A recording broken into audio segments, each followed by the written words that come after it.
Escuchemos lo que dice esta pastora acerca del diezmo.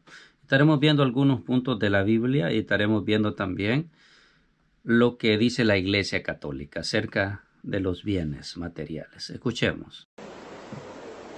Esto va a sonar fuerte, pero dice Malaquías, ustedes me han robado. ¿En qué te hemos robado? En vuestros diezmos y ofrendas. ¿Cierto o falso? Ahora viene la Biblia y dice, por cuanto los ladrones no entrarán, entonces el que no diezma no entra.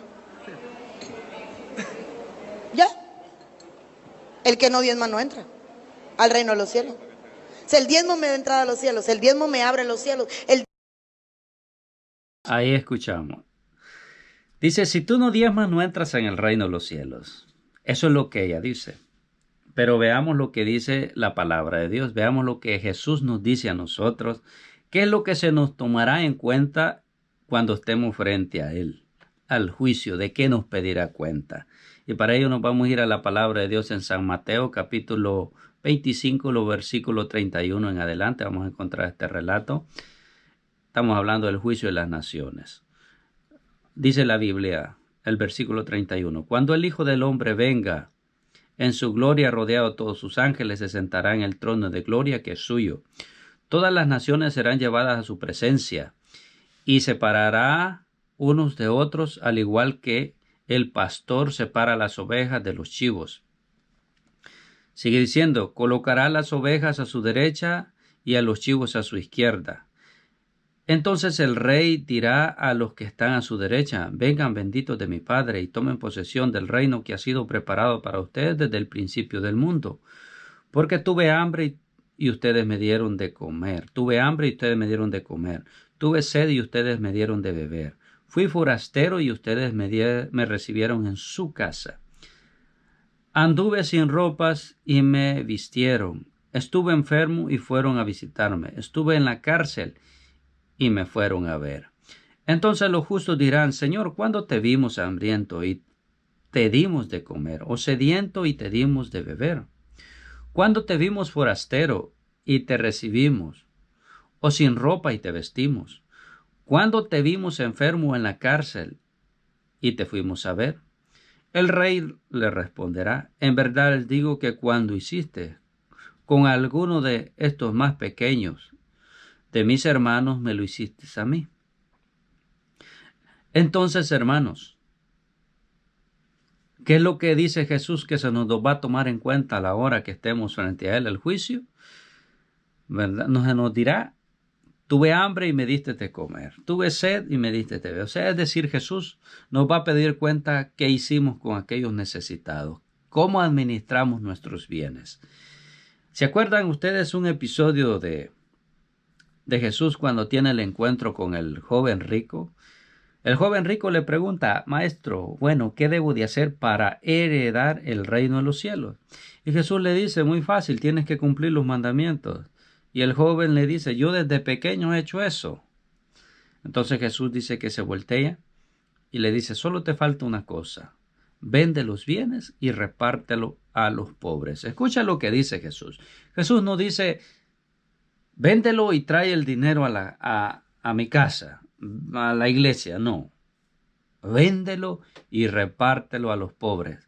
¿Por qué? Porque ya en el Evangelio de Mateo capítulo 25 dice que nos va a pedir cuenta a nosotros cómo hemos distribuido nuestras riquezas, cómo le hemos administrado. Ahora vamos a ver qué es lo que nos dice la iglesia acerca de nuestros bienes, cómo debemos de administrarlos. ¿Verdad? Y vamos a ver las palabras de San Juan Crisóstomo. Acuérdate que la iglesia, todos los modelos que la iglesia nos pone, modelos de fe que son la vida de los santos, ellos en ningún momento han pedido diezmos, sino que se han despojado y han entregado sus bienes, sus pocos, lo que tenían, algunos bastante, otros pocos, pero se han dado, lo han dado los bienes, lo han repartido entre los necesitados. Y por eso la iglesia recoge a ellos como testimonios vivos, ¿verdad? Y nos dice este hombre, no hacerles partícipe a los pobres de los propios bienes es robarles y quitarles la vida. Lo que poseemos no son bienes nuestros, sino los suyos. Es preciso satisfacer ante todas las exigencias de la justicia, de modo que no se ofrezca como ayuda de caridad lo que ya se debe a título de justicia. Es decir, que cuando nosotros aportamos, cuando ayudamos a los, dice este hombre, es algo que a ellos les pertenece, es algo que nosotros le debemos a ellos. ¿Qué es lo que dice Gregorio Magno, San Gregorio Magno? Dice también, cuando damos a los pobres las cosas indispensables, no les hacemos liberalidades personales, sino que les devolvemos lo que es suyo. Más que realizar un acto de caridad, lo que hacemos es cumplir un deber de justicia. O sea, es decir, aquí este hombre también nos dice a nosotros que cuando compartimos con los pobres, es algo, es una responsabilidad que tenemos si creemos en Dios y queremos ir al cielo. Guárdate una cosa, Jesús siendo rico, siendo el rey, teniendo todo, Él viene y se hace nada por nosotros. En Él somos ricos nosotros, en Él heredamos el reino de los cielos. Entonces por eso es que el Señor nos pide a nosotros que si una vez que lo conocemos, también nos despojemos y ayudemos al necesitado. Entonces, ¿qué es lo que nos va a decir también recogiendo parte del Evangelio? Veamos el el numeral 2447 de la Iglesia. Las obras de misericordia son acciones caritativas mediante las cuales ayudamos a nuestro prójimo en sus necesidades corporales y espirituales. Instruir, aconsejar, consolar, confortar, son obras espirituales, o sea, no es solo de bienes, sino que las obras de misericordia corporales consisten especialmente en dar de comer al hambriento, dar techo a quien no lo tiene. Escucha bien, estas son las obras corporales que dice la Iglesia. ¿Cuáles son? Dar de comer al hambriento, dar techo a quien lo tiene, vestir al desnudo, visitar a los enfermos y a los pobres y a los presos, enterrar a los muertos. Entre estas obras la limosna hecha a los pobres.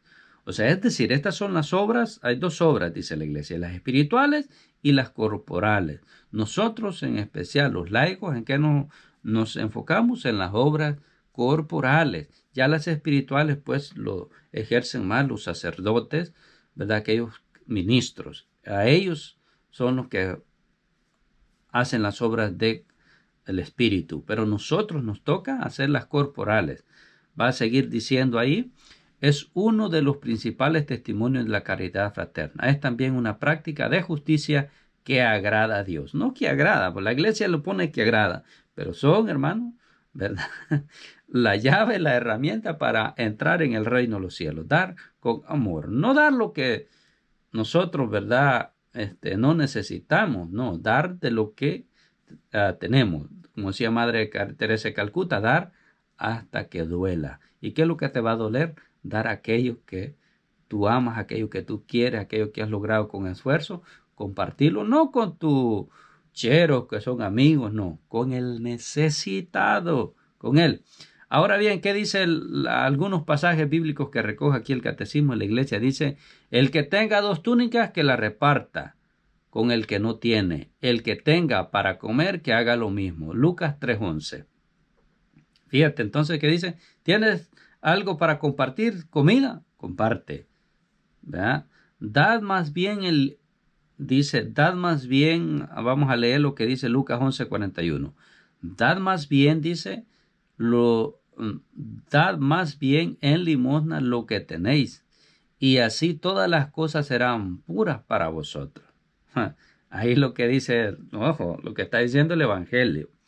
Sigue diciendo, si un hermano o una hermana están desnudos y carecen del sustento diario, y alguno de vosotros le dice, id en paz, calentaos, hartaos, pero no le dais lo necesario para el cuerpo, ¿de qué te sirve? Santiago 2:15.